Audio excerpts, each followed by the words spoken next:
So my name is Alan, and I'm one of the instructors at WeCloudData, and I'm teaching the MLOps lectures and also the lab sessions. And today I will make it concise, but we'll just go through the basics of what is ML engineering and machine learning lifecycle, and also the resources and what will be covered in this course. So I'm going to share my screen first.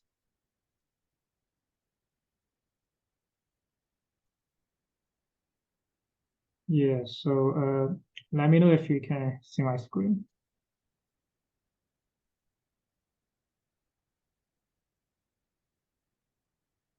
Okay, I think you can see the screen, right? And so first of all, the agenda for today is we have breakdown into several sessions. So first is the need for the ML engineers in the market, and second, the machine learning lifecycle, and then the ecosystem for ML engineering, and how we'd like to teach this course. So a breakdown of the outlines and machine learning engineering terminologies, and also some useful learning resources you can use to take a look at. Okay, so first of all, why do we need to learn machine learning engineers? So we can see here's a graph for the trend for MLOps trend. So it clearly shows that since 2019, I would say since the expansion of the large language models and the AI models, the need for the MLOps and ML engineers, you can see a clear trend that climbs up, and since 2019. And for now, we didn't have most up-to-date data, but for now you can imagine with the OpenAI AI models becoming so popular, the need for MLOps and ML engineers have already exploded. And yeah, here are a graph of what people used to think of ML in production. So the perception is that people think about ML machine learning productions are mostly about machine learning, but this is not the case. So if we go back to this slide, so why we separate MLE with MLOps? So there are two types of machine learning engineers roles on the market. One is more one MLE is more traditional, and we say it's more algorithm focused. So it's basically hired for PhDs in the machine learning fields and developing for AI models. And people will need to train models and develop for new algorithms. So that is one of the paths for the MLE. But for now, we have another path for the MLOps, which is use another set of tools. So this is a combination of the traditional machine learning engineer with the DevOps. So the MLOps is at the intersection between the DevOps and also the machine learning. So the MLOps people will know about the basics of the model, but the focus will be how to deploy the model once trained. So if we look at here, the perceptions about the ML productions, and people think about the ML code will be a very big part in this chart, and all the other parts are just tiny steps to help support ML code. But this is this is not correct. And actually, this graph shows a more clear picture. So you can see the ML code itself. So the ML code is just about the model training and model training, and also the finding the best model and tuning, something like that. So this part actually only occupies a little percentage of the efforts. And most efforts you will be placed on either the serving infrastructure, which decides whether you want to deploy a model on the cloud or on-premise, or just in the Docker container, right? So this is serving infrastructure. You also have feature extraction, data collection, and the success of machine learning models depends highly on the data.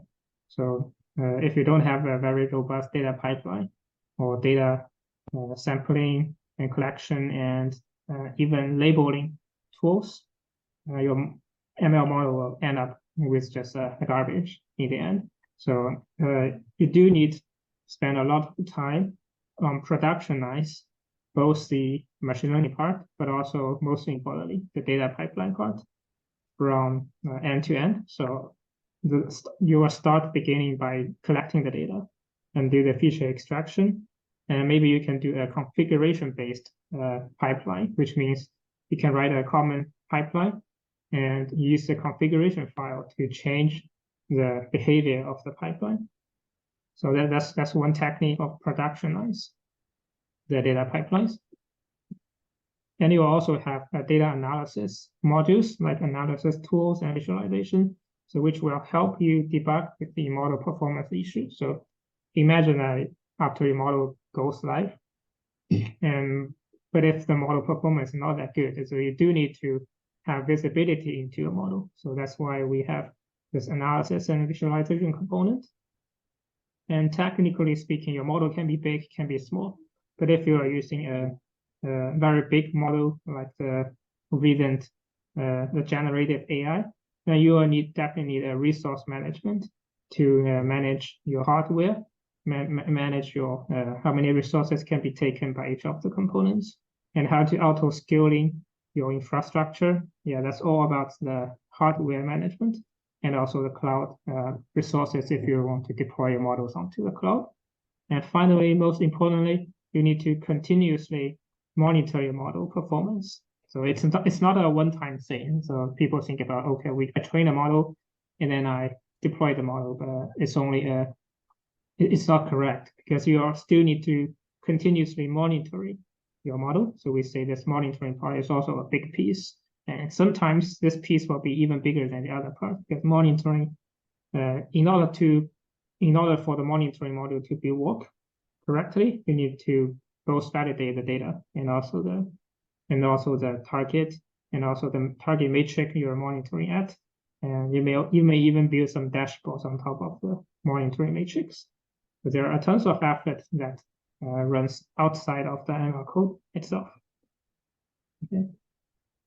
And here are people may have questions about, especially for those who are new to this area. So what's the difference between those different roles? You must have heard some companies are hiring MLE, some companies are hiring DS and data scientist and data analyst, analytics or analyst, and the data engineer. So they are closely related. I would say they both work on the data. And so they are all data-driven roles, but they just work on different parts of the data pipelines. And I do believe this graph clearly shows although the boundaries are not that obvious in some companies, this graph definitely shows some kind of separation between the different roles. So you can see that ML engineer, data scientist, and data engineer are more tightly coupled than the BI and data analyst, which are mostly building dashboards and building analytics stuffs, and also taking business action. So they are more business oriented, which means they will need to translate the business requirements into the technical settings, and also they'll be responsible for the model performance and also the dashboard and reporting. But ML engineer in this bootcamp, we'll see that the most focus here is how to deploy the model into endpoints and how to build applications on top of the model. So you can say the ML engineer is a software engineer in the machine learning and data world, and data scientists are more like preparing how to train the model and analytics on the model. So data scientists will more like a one-time effort.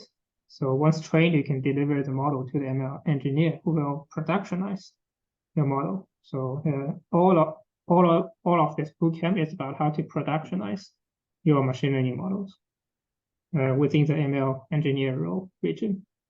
And the data engineer, on the other hand, cares more about the data pipelines, or we say manage the life cycle of your data from where to source your data to where to put into your data, how to store your data, whether it's in a data lake or it's in a data warehouse, or how to set up the pipelines, like how to automate the pipeline, like using Airflow or other tools. It's all about the data engineer roles. But the machine learning engineers, on the other hand, build endpoints for so you can say that ML engineer expose your models, you expose your trained models into RESTful APIs. So people in the downstream app users can call your model to get their result, either the prediction or look into your model. Okay. And yeah, we just covered the machine learning pipeline components, and we'll see the life cycle of a machine learning, typical machine learning project. And as you can see here, I guess most of you are very familiar with the life cycle of machine learning pipelines. I do believe this will be asked in almost every interview you will be having for machine learning related roles. And you can sometimes you can even compare the machine learning pipeline with the sales pipeline, although they're from very different region, but they share something in common. And we'll start with the sales pipeline. So you can see the sales pipeline starts with product understanding. So you need to understand your product, what you are trying to sell to your customer, and then you are going to understand your customer. So you can carry out surveys and doing reports and doing experiments, whatever you want to understand who is your customer and what your customer looks like. And you will go on to generate a lead. So the lead is a subset of your customer, of your potential customer that is potentially to be converted to be a successful sales. So they are called the leads. And you can do some ads and events and also the search engine optimization on the lead. So this is part of the sales pipeline that you can, this step is trying to identify who is your customer. And then you're trying to maximize the conversion rate or maximize the chance that you convert your customer to become a customer base. So you're sending emails, you're making phone calls, you're inviting them to your event, and you'll give them free trials on your products. So this is one way of converting your client. And then you'll do a matrix reporting to find the sales performance and also reproduce and scale up your sales pipeline, which means you can sell more to the product to your customers without doubling your costs. So you're leveraging some CRM tools like HubSpot, emails, and also sales strategy tests. And you can see the challenges here are how to get more contacts, how to get more engagement, and how to get more markets, and how to make sales representatives. So everything is about how to scale up and how to be auto-scaling. And this is very comparable to the machine learning pipeline. And in the machine learning, yeah. Sorry to interrupt. Would you mind go on a full screen? Because the slides a little bit. Yeah, sure. Thank you. Yeah. Is it big enough, or I need to zoom in a bit? Yeah, I think the font size is small, but it's okay. So I do think the machine learning pipeline part you can see very comparable. So we start with the business understanding to understand how your business works. The data understanding is you use Python and SQL to understand your data. What is your data and how your data looks like? Also, we say this part is called the exploratory data analysis, or we say the data profiling. And then you go on to prepare your data. So some more tools come in, like Spark, if you want to handle multi-million or terabytes of data. So Spark, as a data engineering engine, will speed up the process and save your money. And after you prepare the data, you need to do start the modeling part, which is the most exciting part for people who are into this region. And the more and more tools are invented on a yearly basis. So every year you will have a new tool, basically, and you can use different tools and infrastructures to do your modeling. And there are tons of algorithms you can pick up. And some people are not so familiar with the machine learning algorithm itself, but some people are more familiar with the tools like the TensorFlow, PyTorch, scikit-learn. So it's not always true that people should learn machine learning models very well, then you can build models. It is not, but because nowadays we have many high level tools that already encapsulate the details of the machine learning models.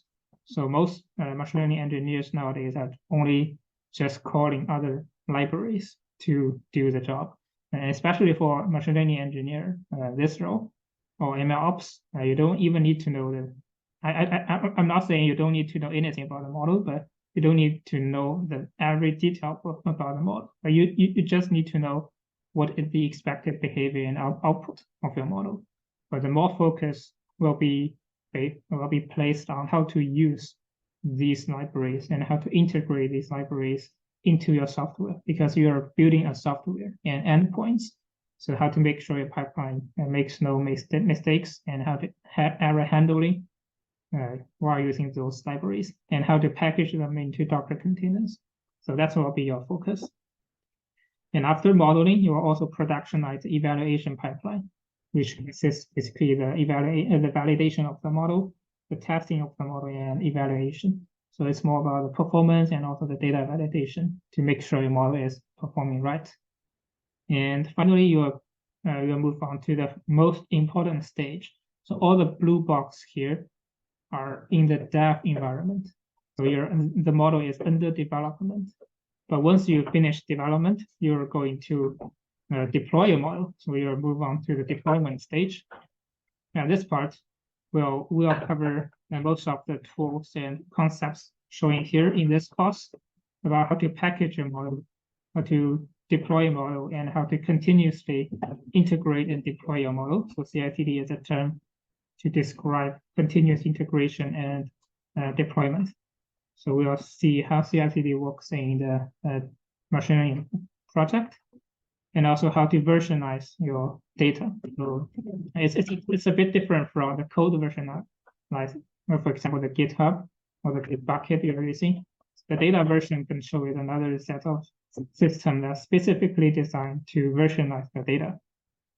And we also learn how to serve models using prediction services and endpoints. Basically, this will be teaching you how to build RESTful APIs on top of the models.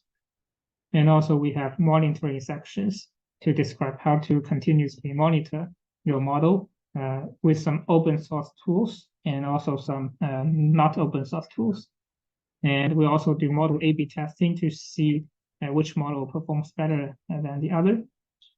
And the tools we'll be using in this course will be plenty of them. But we'll be focusing on the AWS cloud infrastructure and also some on-premise open source techniques like the Docker, Kubernetes, and also DVC, CI/CD, and Kubeflow. You can see this course is comprehensive about the introducing different tools for different stages of your machine learning pipeline.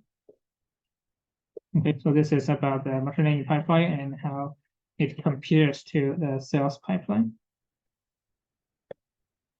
And we also have a typical machine learning pipeline, or we say the life cycle. So just as before, I just quickly describe the process. So you'll start with data ingestion. Data ingestion just means how to load your data from external system to your internal system. So this is data ingestion. And also maybe you can subquery or maybe make some queries to condense your data.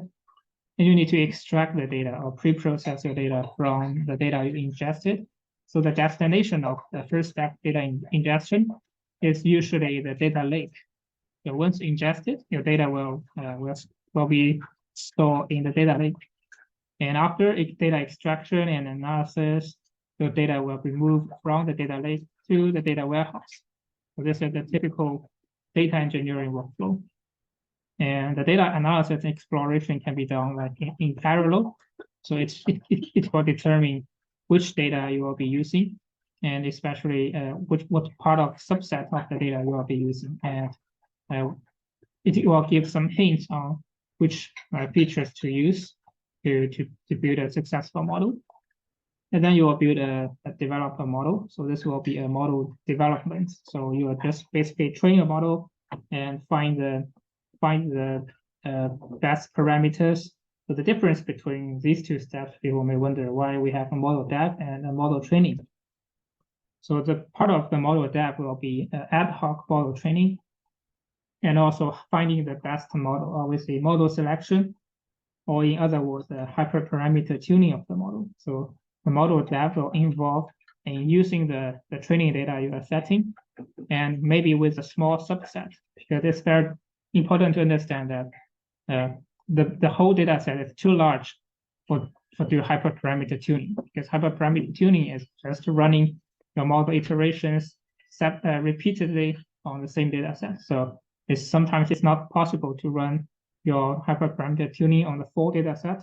So that's why we have this model dev as a separate step. So you run on a subset of your original data set. So you need some sampling technique to make sure your sample data is not deviated from your original data by too much. So you do need a model development process to determine the best model parameters, hyperparameters. And then you are going to the model training part, which will use the hyperparameters you already chosen and train on the full size of your data set.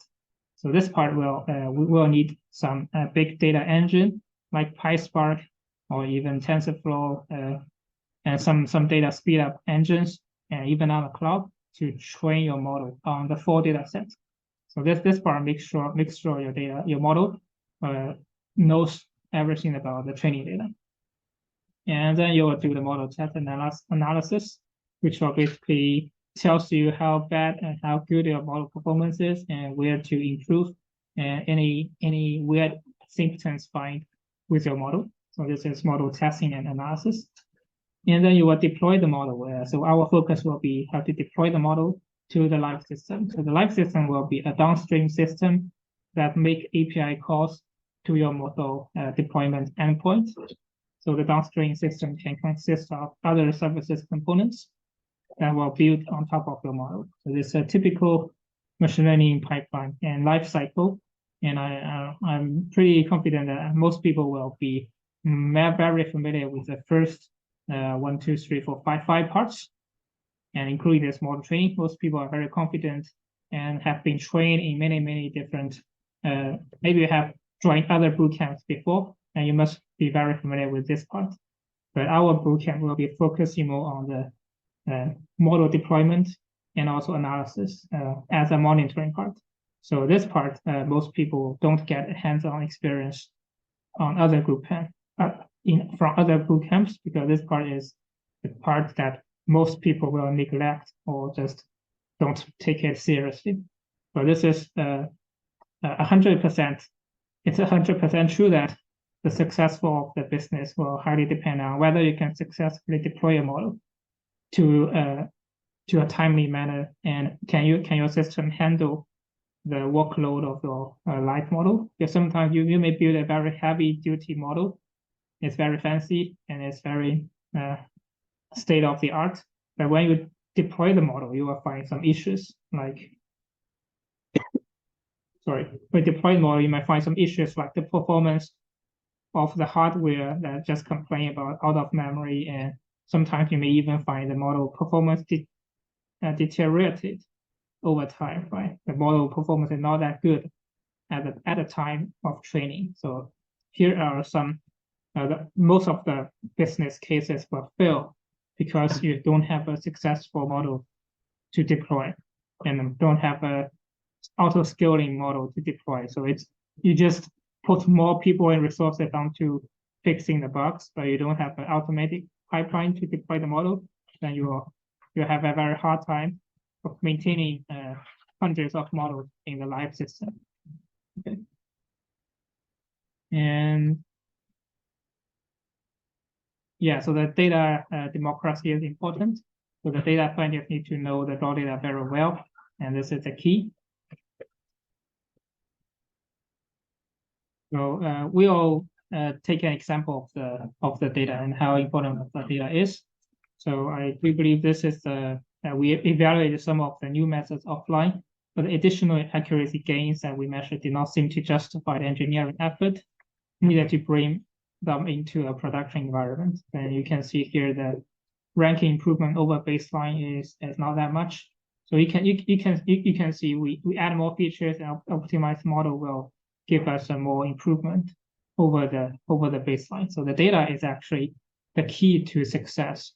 You can argue that you can use the more state-of-the-art model to overcome the shortcomings, but in the long run, I would say the data quality or the relevancy of your data and cleanliness of your data and the engineering effort you place into your data will have more impact, have way more impact on your model performance. And it's not exaggerated to say that almost 80% of the successfulness of your model depends on the data. So you can see how important the data is, and you can greatly just improve your model over baseline by using more relevant features and more carefully curated features, and also optimize the models.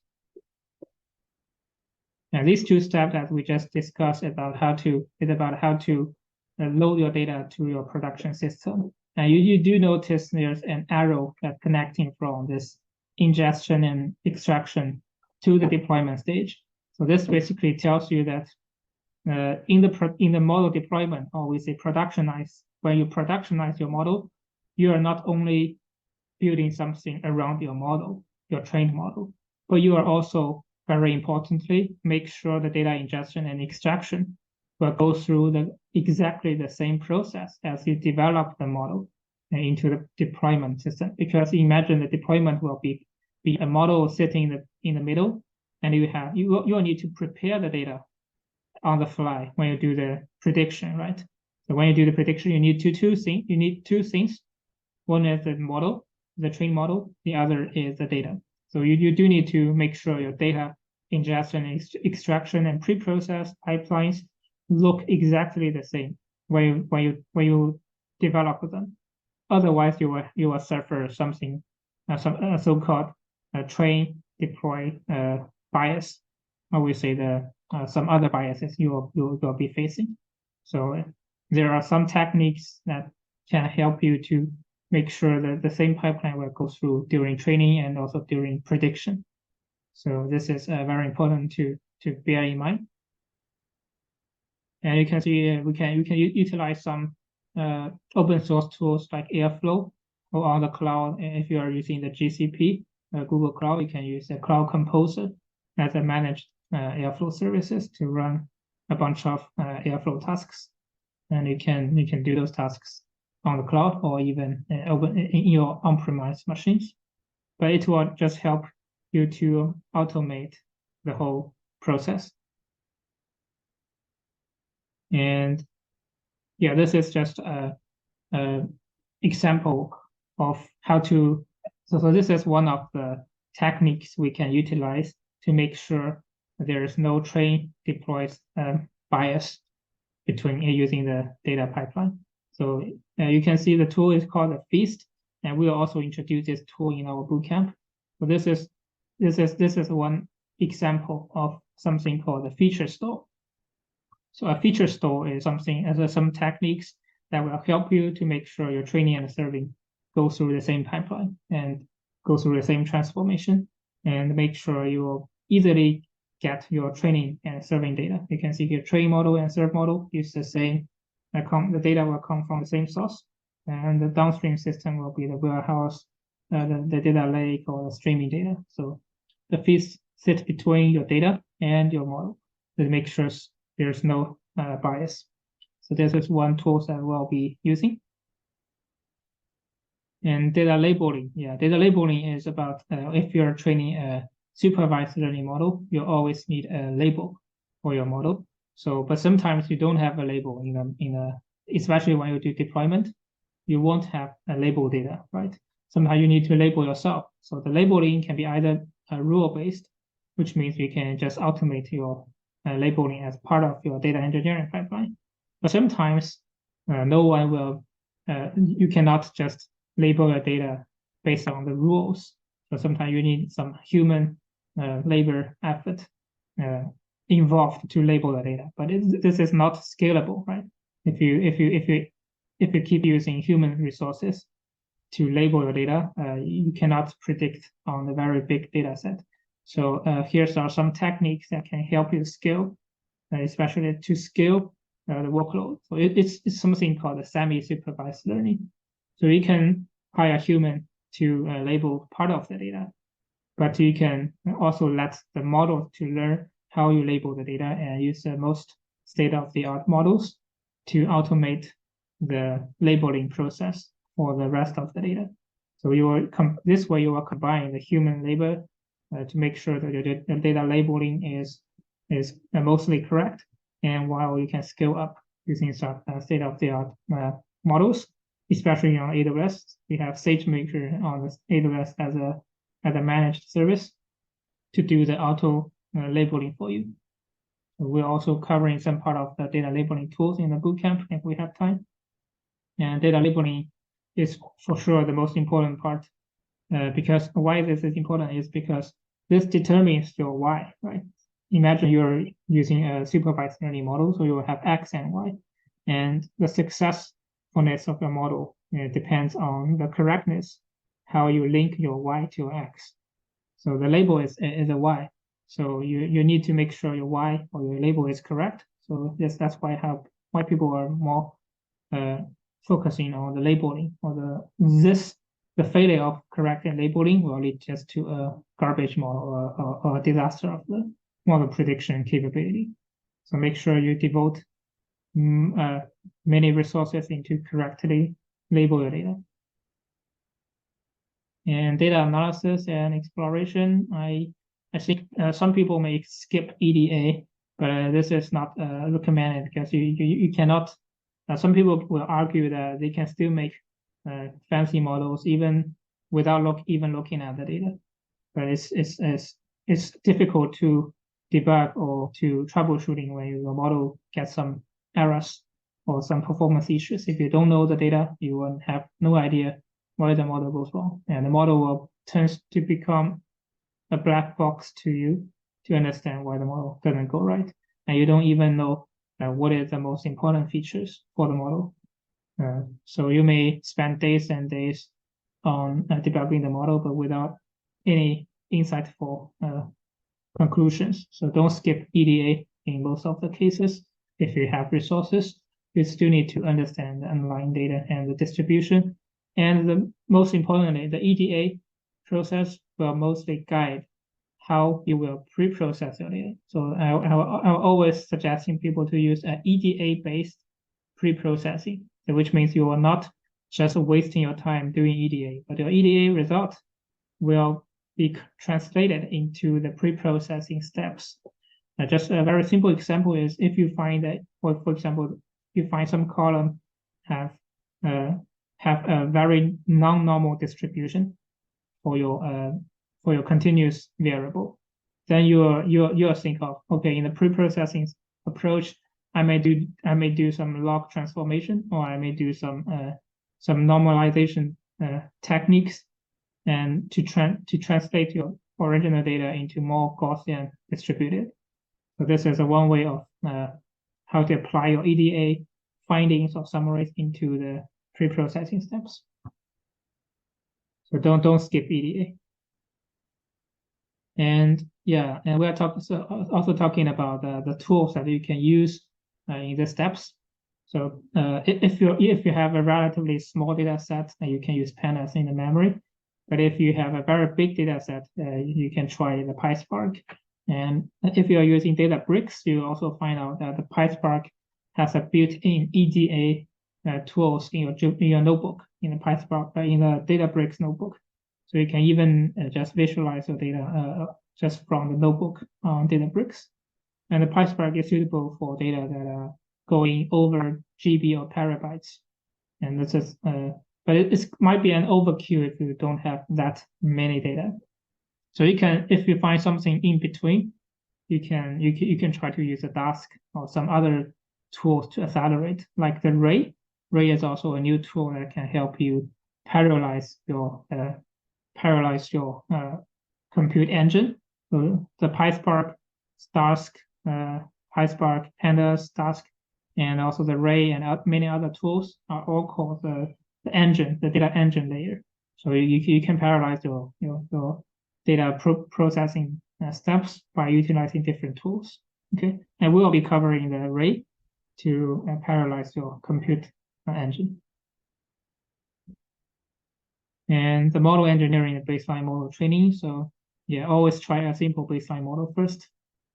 And you may find some auto ML tools on the cloud and also on some other open source projects, but they can become handy at the very first step. You can use them as a benchmark if you think your handcrafted model will finally beat the automated ML models, then you can definitely use them as a benchmark. Yeah, this is an example of how you do the model performance and model selection. So you can train using different models and different hyperparameters, but you will be selecting only the winning model by only looking at the model performance on the testing or with the validation set. And this is all about model tuning or with the model selection. And yeah, model deploying just the model part of the workflow is not enough. As I said, you will always leverage pipelines in the ingestion, extraction, and also the exploration part. So you will make sure the feature extraction and pre-processing and transformation pipeline looks exactly the same during training and during prediction. Otherwise, you will have that train predict bias. Okay. And yeah, there are some techniques to overcome this. Okay, or they discuss about the feature store as one solution. Yeah, this one. And during prediction, you will go through exactly the same pipeline.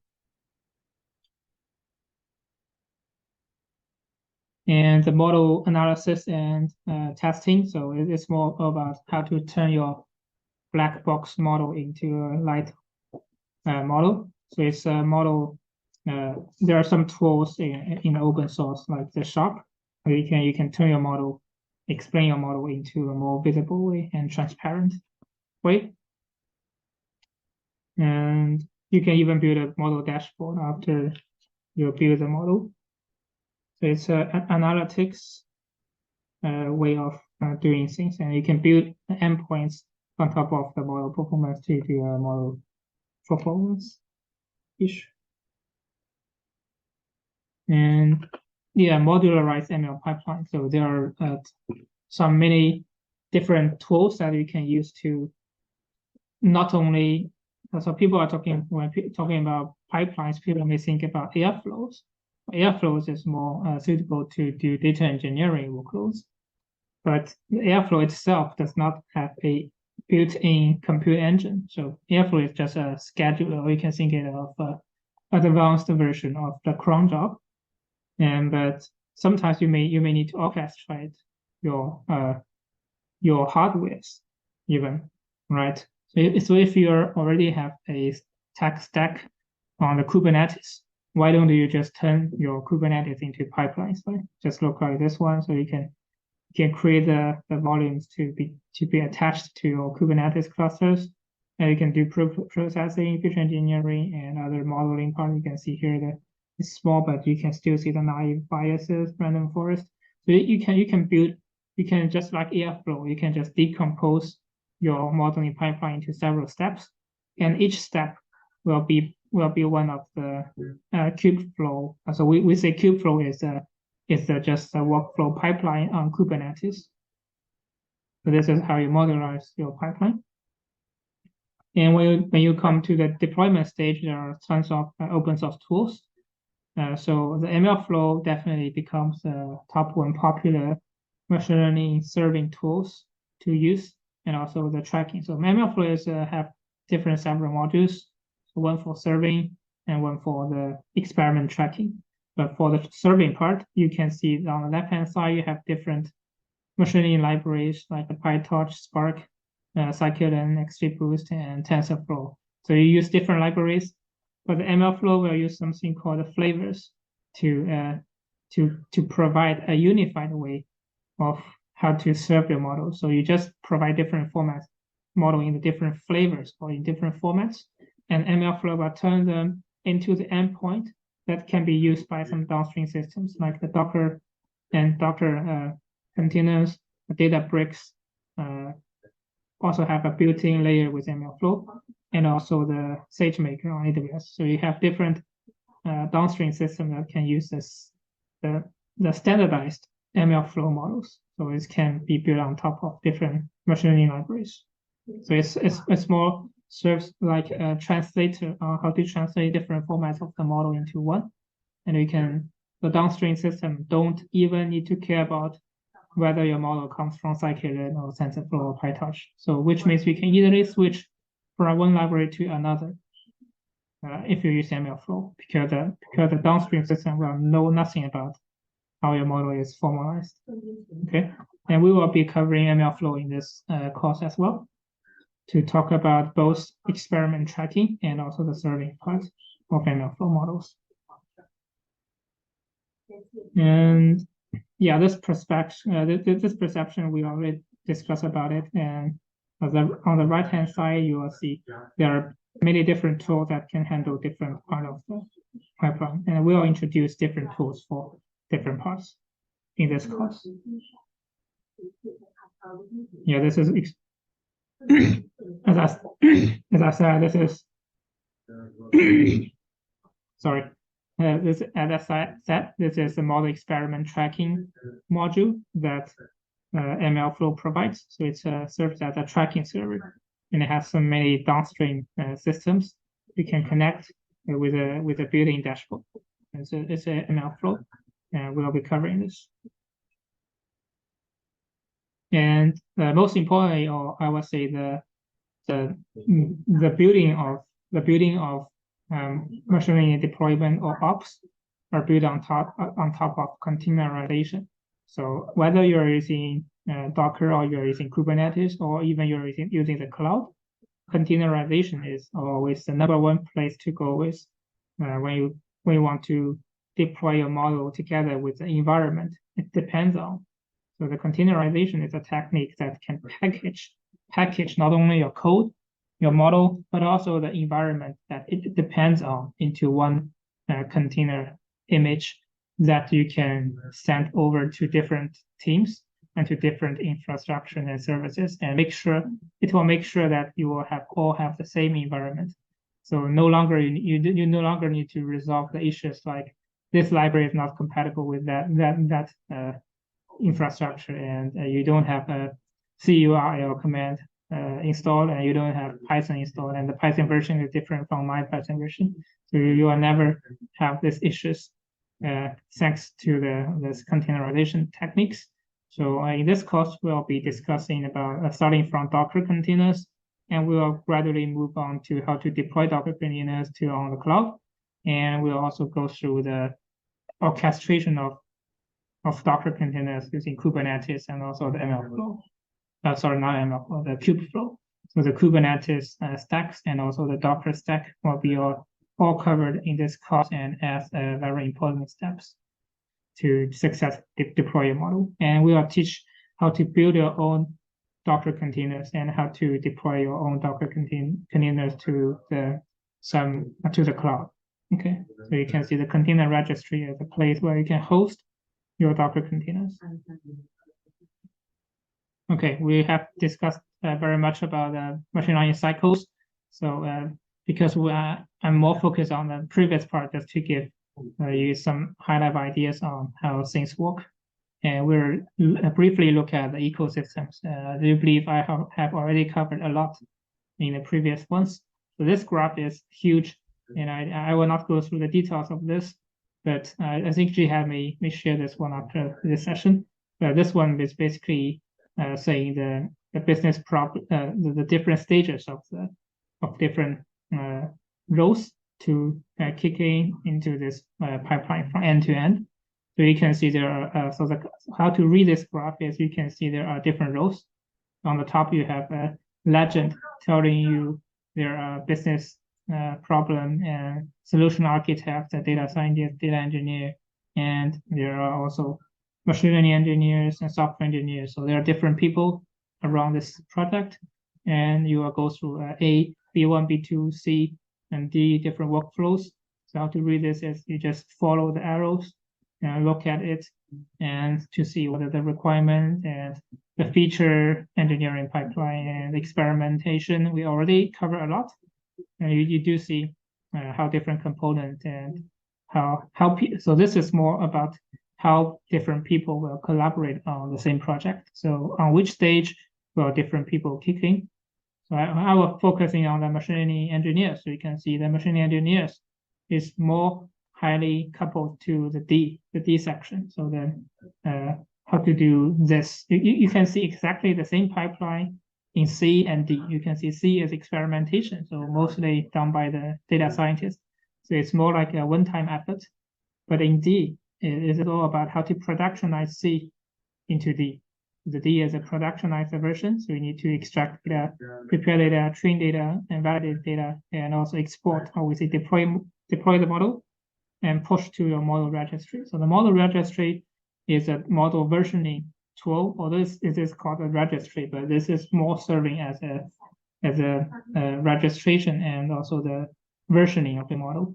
And you will also have a ML meta store so that you can store your machine learning artifacts, or we say the model objects or the files into your registry. And this is ready to deploy. So, and you will hand over your model to your DevOps teams, and they will deploy your model using the CI/CD pipeline. So, so the focus here is the section D. Okay, and yeah, the legend here tells you all about different roles and which part you will be working on. Okay, and yeah, this I also discussed this previously about the, but now we will look at from a different perspective about the size of the data in different steps. So we will start with the raw data. You can see it's very big. It's almost about the terabytes of raw data. So this is usually in the data lake, from the data lake. And the useful features, I would say, is almost very small, maybe as small as 500 gigabytes. But although it's still big, but compared to 100 terabytes of raw data, it's already small enough. So that at this stage, most of your tools like Python can start to work. 100 terabytes, I would say, is too difficult for any company to run any analysis without a significant. And you will have a very ridiculous building if you process everything on 100 terabytes. So you do need to extract only the stuff you need from the features. And you are doing sampling, as I said. So the two sampling, and let me find if this one is more, okay. So the samples is, as I said, you cannot do EDA on the 500 gigabytes memory. It's too slow and not giving you a very good idea on data distribution, because 5 gigabytes is more than enough to carry out the EDA analysis. So sometimes you do just sampling for model analysis, for data analysis, and also for model training and tuning. 5 gigabytes for model tuning is more than good enough. And then you will just train your original model on the 4 data set or 4 features. So you will bring back to 500 gigabytes of data, and you will build a model on top of it. And also this is prediction. So you're also running predictions on the raw data, like the 500 gigabytes, training and prediction. And then you will do a batch prediction and rest of the predictions. So yeah, this is not very clear on this graph, but just imagine that we have very big data lake, and you will go through several filters to sample the data. And so at some step, you will bring original data set back to do the full training and also prediction. Okay. And I'll just show how you can. Oh yeah, this graph, I will go through this one first. So this one is a more tabular version of the previous graph. So you start with the raw data, maybe a very big 100 terabytes that's stored in Amazon S3, but you will extract the features down to 500 gigabytes, maybe 50 million rows and 500 columns. So this is very typical enterprise data warehouse size. And it can be the compute resource we can use to do this is especially terabytes of data. You definitely need distributed computing. You can never handle a single node computation to handle this size.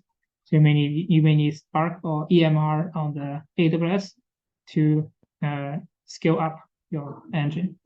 And you will do exploration and development and training and tuning also on the data set.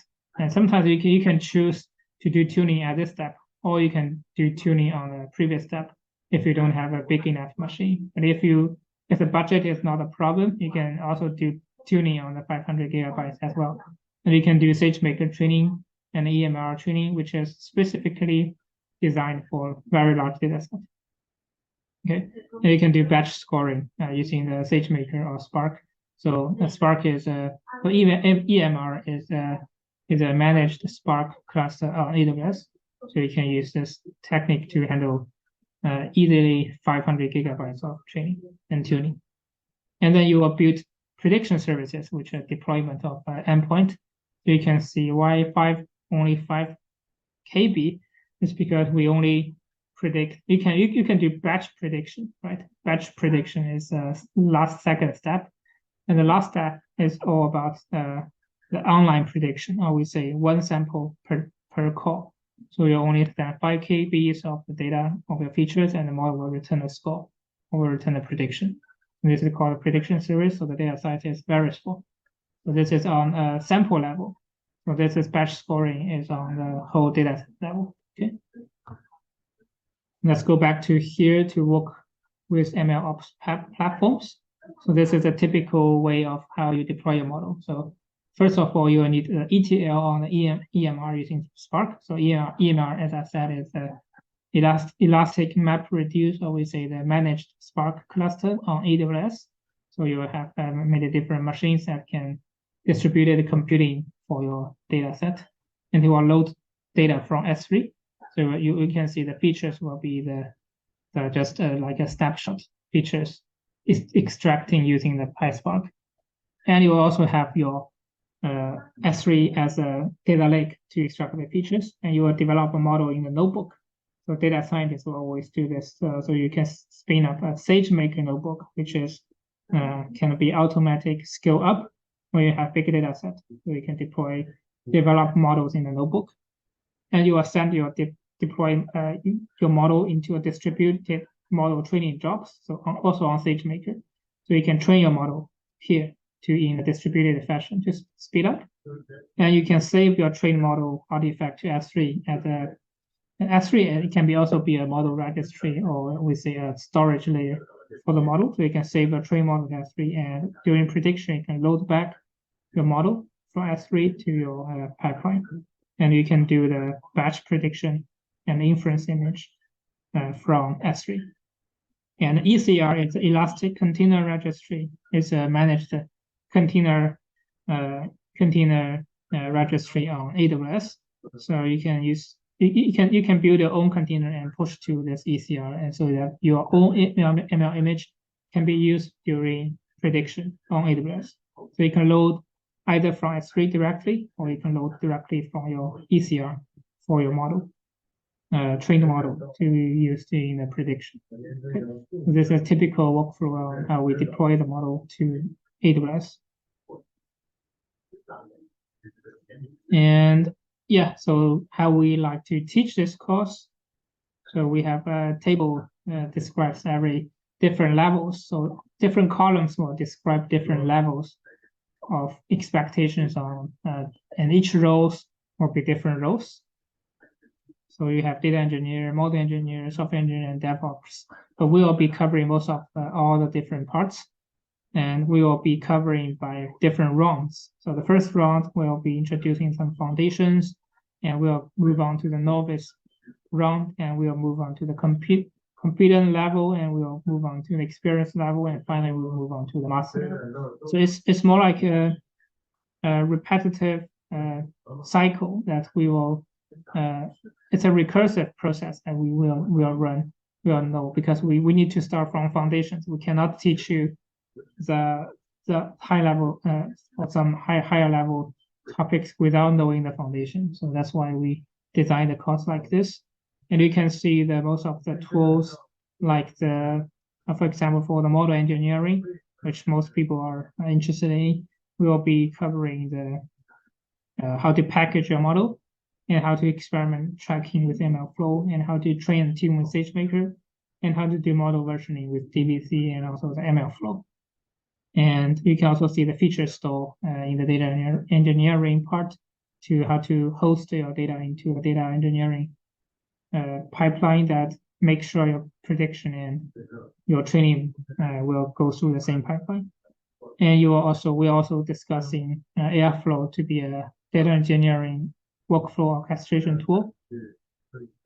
And for software engineering part, we'll be discussing how to use unit testing and how to use OOP, which is a common topic when you want to do software engineering, and how to serve your model with Fast API. We no longer use Flask anymore, so we'll be teaching Fast API as a more async version of deployment. And we'll also show how to deploy endpoints onto SageMaker and how to serve your model using TensorFlow serving and how to do end-to-end testing using the GitHub Actions, and also the serverless model serving with Lambda. Lambda is a service on AWS and also API gateway. So here is how to build an endpoint on AWS, and we will embrace the concept of serverless. So serverless will become very popular in nowadays because it saves huge cost on deploying models on the cloud. So we will greatly introduce how serverless works on the cloud.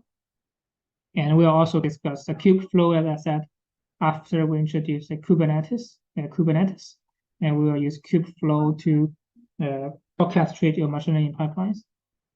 And we are also discussing about the containers like the Linux, the Docker, and also the Cloud Basics. And most importantly, we'll also discuss CI/CD topics. And one of the tools for CI/CD is using the GitHub Actions. We'll use GitHub Action to continuously deploy our models and build our models. And we'll also do model monitoring in production, right? So we will introduce some open source tools and also some non-open source tools for model monitoring purpose in the production. And yeah, Kubernetes as an introduction into Kubernetes so that we can use Kubeflow. Okay, so this is a very much clear path that we are mostly model engineering oriented. So we'll discuss very different tools around this topic. Yeah, this is a different levels. I already covered this.